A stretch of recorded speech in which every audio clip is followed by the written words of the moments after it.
What does it take for a man to set himself ablaze? What leads a person to use their own body as a torch in protest against the wrongs they perceive in the world? The tragic tale of Aaron Bushnell, a senior airman in the US Air Force, provides a stark look into the desperation and fervor that can drive such an extreme act. In the early hours of a chilly February morning in 2024, Aaron Bushnell, an active-duty US airman, stationed himself outside of the Israeli embassy in Washington, D.C. With a grim determination, he set himself on fire, transforming himself into a human beacon against the ongoing war in Gaza. As the flames engulfed him, he broadcast his protest live, voicing his opposition to what he described as the genocide of Palestinians. Law enforcement and security personnel scrambled to respond, some struggling to put out the flames, others holding back with guns drawn. Bushnell's act of self-immolation, a form of protest with a long and disturbing history, shocked those who witnessed it. The incident prompted an immediate response from various law enforcement agencies, including a bomb disposal unit.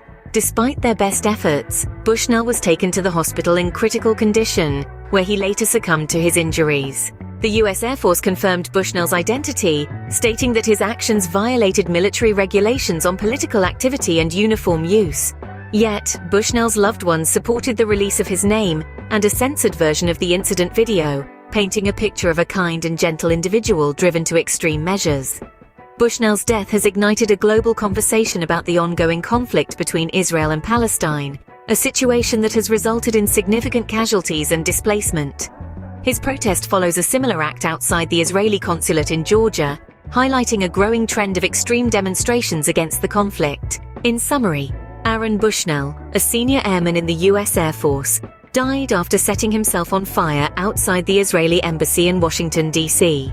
His act was a protest against the war in Gaza, and he broadcast his final moments live. His death has sparked global discussions about the Israel-Palestine conflict and the lengths individuals will go to make their voices heard. In his final act, Bushnell became a symbol of the desperate measures some are willing to take in the face of perceived injustice. Whether his death will lead to any change in the situation he protested against remains to be seen. Yet his story serves as a stark reminder of the power of individual protest and the tragic extremes it can reach.